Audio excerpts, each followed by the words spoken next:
માછીમારીના કારખાનાઓ વાળાએ મોટા મોટા મનોરથો કરેલા છે સૌરાષ્ટ્રમાં, અને રોજમાં એક એક ગોસ્વામી બાળકો, અલગ અલગ ગોસ્વામી બાળકો બધાને આરતી વગેરે કરતા હતા. એમનો ફિશિંગના કારખાનાઓ છે, માછીમારીનો ધંધો છે. પણ ચાલે, બધું ચાલી શકે, માછીમારી ચાલી શકે, કોઈનું પાકીટ મારો તોય ચાલે, પણ તમે મનોરથી થાવ, પૈસા આપો. રોજ અલગ અલગ ગોસ્વામી બાળકો પધરાવીને એને 6-7 દિવસ સુધી ધજાજી પધાર્યા, ના થયું તે 56 ભોગો થયા. અલગ અલગ ગોસ્વામી બાળકો પધારતા હતા. ત્યાં સ્પષ્ટ થઈ ગયું પાપીઓનું અનુસરણ કરવા વાળા. શ્રી ગુસાઈજીએ માછીમારોને શરણે લીધા, પણ ગુસાઈજી કીધું તમે માછીમારી કરી નહીં શકો, અમારા માર્ગમાં પછી આવ્યા પછી તમે આ જીવ હિંસા ન કરો, એ ધંધો તમારે છોડવો પડશે, બીજો ધંધો કરવો પડશે. તમે આવી શકો પુષ્ટિ માર્ગમાં, પણ તમે માછીમારીનો ધંધો એને ચલાવી શકો નહીં. ગુસાઈજી પ્રથમથી જ આજ્ઞા કરી દીધી. ને આપણે તો જે ધંધો કરી રહ્યા છે, ચાલુ છે એનો ધંધો, એના પૈસા આવી રહ્યા છે, એને આપણે મનોરથોમાં એમાં સામેલ થઈ રહ્યા છીએ આપણે. એટલે સત્સુ પાપાનું વર્તીશું. પૈસા આપતો હોય ત્યારે બધું જ ચાલે, પાપાનું વર્તીશું. આ શું કામ કરવામાં આવે છે? આ બધું લાભ, પૂજા અને અર્થ.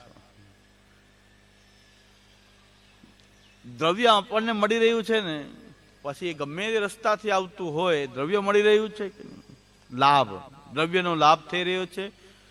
જે વલ્લભ વંશજો જે છે એ આ દ્રષ્ટિથી જો ચાલે કે લાભ ક્યાં છે, પધરામણી કોની કરવી, કેટલી ભેટ કરશે, એના આધારે પધરામણી નક્કી કરવી કે કેટલી ભેટ કરી શકે એમ છે.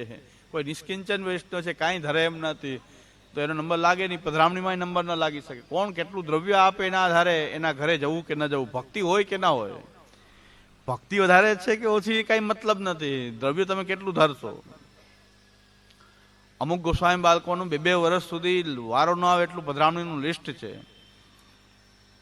એ કેવી રીતે નક્કી થયું છે કે 2 વર્ષ સુધીનું લિસ્ટ પધરામણી કરવાનું ફિક્સ છે?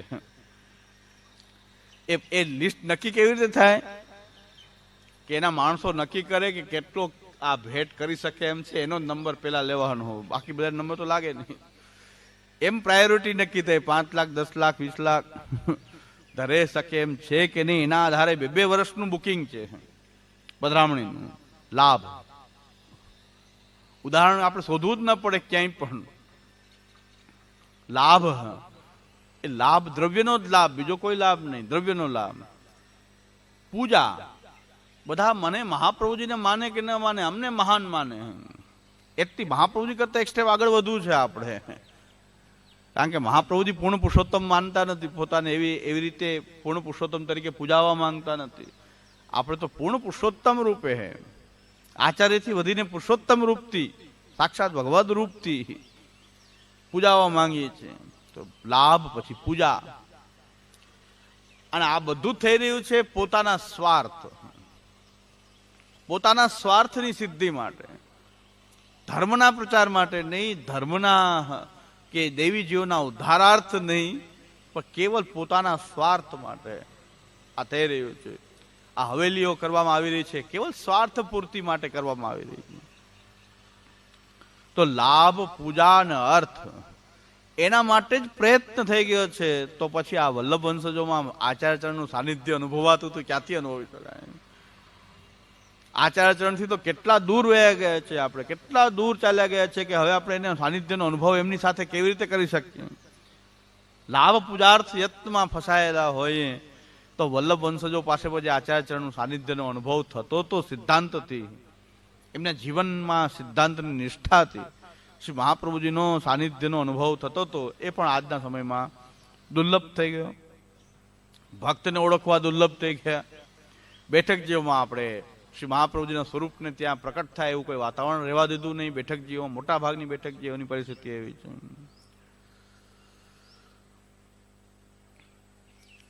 એટલે શ્રી આચાર્યચરણનું સાનિધ્યનો એક જ માર્ગ હવે બાકી રહે છે, એ છે ઇહ નામાત્મકેર ગ્રંથૈ સુદાસાનામ સદોદ્રતિ તસ્માત સર્વ પ્રયત્નેન દૈવૈ કર્તવ્યમેવ હિ સેવનમ શ્રીવજેસસ્ય તદ્ગ્રંથાનાં ચ પાઠનમ. શ્રી આચાર્ય ચરણનો માર્ગ ઉપર ચાલવું બહુ સહેલું છે, અતિશય સહેલો માર્ગ છે અને મહાન ફળ આપનારો માર્ગ છે કે આ બે વસ્તુ જો આપણા જીવનમાં આપણે આચરણ કરી શકીએ તો આ માર્ગ જેટલો કોઈ માર્ગ સરળ અને ફલાત્મક નથી. સેવનમ શ્રી વ્રજેશસ્ય. આ વલ્લભ વંશજો જે એમની નિષ્ઠા બોલી રહી છે મહાપ્રભુજીના ગ્રંથો પ્રત્યે, આ દ્વારકેશજી આ બોલી રહ્યા છે, આમાં આપણને શબ્દની અંદર એક લાગે છે કેટલી નિષ્ઠા. શ્રી આચાર્ય ચરણોના સિદ્ધાંતોમાં કેટલી નિષ્ઠા બોલી રહી છે. તસ્માત સર્વ પ્રયત્નેન દેવેહી કર્તવ્યમેવ હિ સેવનમ શ્રી વ્રજેશસ્ય તદ્ગ્રંથાનાંચ પાઠ. આટલું કરવાનું છે પુષ્ટિ માર્ગમાં.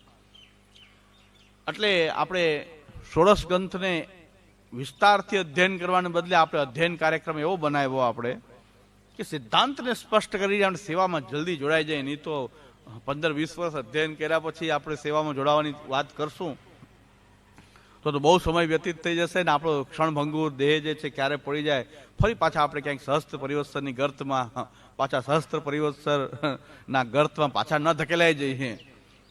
એટલા માટે એક શોર્ટ કાર્યક્રમ પાછો ષોડશ ગ્રંથના અધ્યયનનો આવો શોર્ટ કાર્યક્રમ બનાવ્યો આપણે કે શરણાગતિ, સમર્પણ, સેવા અને ભક્તિ એ 4 સિદ્ધાંતોને સારી રીતે સમજી અને આપણી સેવા કથા શરણાગતિની સાધનામાં આપણે જોડાઈ જઈએ.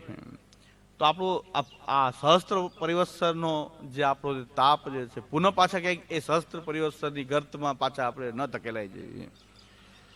કારણ કે એક વખત આ તક છૂટી ગઈ તો પછી ક્યારે પાછો આપણે પ્રભુની સન્મુખ થશું એ નિશ્ચિત નથી. એટલે આપણે અહીં આ રાજનગરની ભૂમિ એવી રહી છે. શ્રી આચાર્ય ચરણો પણ અહીં પધાર્યા, શ્રી આચાર્ય ચરણ સાક્ષાત અહીં પધાર્યા. 84 વૈષ્ણવો પણ અહીં સ્થિતિ કરી. 84 વૈષ્ણવમાંના ગોપાલદાસ નરોડાવાળા, એમની આ રામદાસજી સાચોરા, આવા 84 ભક્તો પણ અહીં આ ભૂમિ ઉપર બિરાજ્યા છે. શ્રી આચાર્ય ચરણો સાક્ષાત અહીં પધારેલા છે. શ્રી ગુસાઈજી તો 6 વાર પધાર્યા છે. શ્રી ગુસાઈજીના સેવકો પણ અહીં ભાઈલા કોઠારી અને ગોપાલદાસજી આખ્યાનકાર એવા મહાન ભક્તો, શ્રી ગુસાઈજીના એ મહાન ભક્તો પણ અહીં આ બિરાજ્યા. એમનું સાનિધ્ય જ્યારે જ્યારે આપણે અહીં રાજનગરમાં પ્રવેશ કરી ત્યારે આ બધાના સાનિધ્યનો અનુભવ કરીએ. તમે તો અહીં રહો જ છો, અમે બહારથી આવીએ તો પણ આ ભક્તોને આપણી ચકાચોંદ નહીં અમારી માટે તો આ ભક્તોનું જે સાનિધ્યનો અનુભવ કરવો કે આ ભૂતલ, આ ભૂમિ ઉપર આ ભક્તો, આવા આચાર્ય ચરણ અહીં પધારેલા છે, અહીં બિરાજ્યા છે. તો હજી પણ દૈવી જીવો ઘણા અહીં હશે જ અને એ કોઈ પ્રવાહમાં તણાતા હોય. જાત દેખે બહે કલી મેં ચિત્ત મેં ઉપજી દયા. શ્રી આચાર્ય ચરણને દયા ઉપજી કે આ કલિકાલના પ્રવાહની અંદર જે દૈવી જીવો ભગવદ રૂપની સેવા માટે સર્જાયેલી સૃષ્ટિ પણ તણાઈ રહી છે.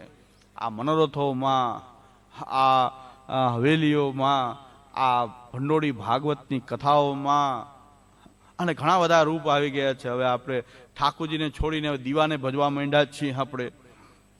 આપણે સાક્ષાત પ્રભુને છોડીને દીવાની ભક્તિ કરતા થઈ ગયા છે, દીવાની માનતા કરતા થઈ ગયા છે. જાત દેખે બહે કલી મેં ચિત્ત મેં ઉપજી દે. સાક્ષાત પૂર્ણ પુરુષોત્તમને છોડી અને દીવાના ભક્ત બની ગયા છીએ આપણે. એવી સ્થિતિ આપણી આવી ગઈ છે કે સાક્ષાત પૂર્ણ પુરુષોત્તમ અગ્નિ સ્વરૂપ શ્રી વલ્લભાચાર્ય ચરણના અગ્નિમાં આપણને ખામી લાગી રહી છે. અગ્નિ સ્વરૂપ સાક્ષાત કૃષ્ણના મુખારબિંદ રૂપ એ સાક્ષાત અગ્નિ સ્વરૂપ શ્રી આચાર્ય ચરણ જે છે આપણને આકર્ષિત નથી કરતા અને ભૌતિક સિદ્ધિઓ, લૌકિક સિદ્ધિઓ આપનાર દીપક આદિ આપણને આકર્ષિત કરી રહ્યા. એટલે એ સમયમાં ક્યાં આ બધા ભગવત ભક્તોની ભક્તિ અને એ ભક્તોનો આ ભૂતલ ઉપર, આ જ ભૂતલમાં, આ જ રાજનગરમાં એમનું બિરાજવું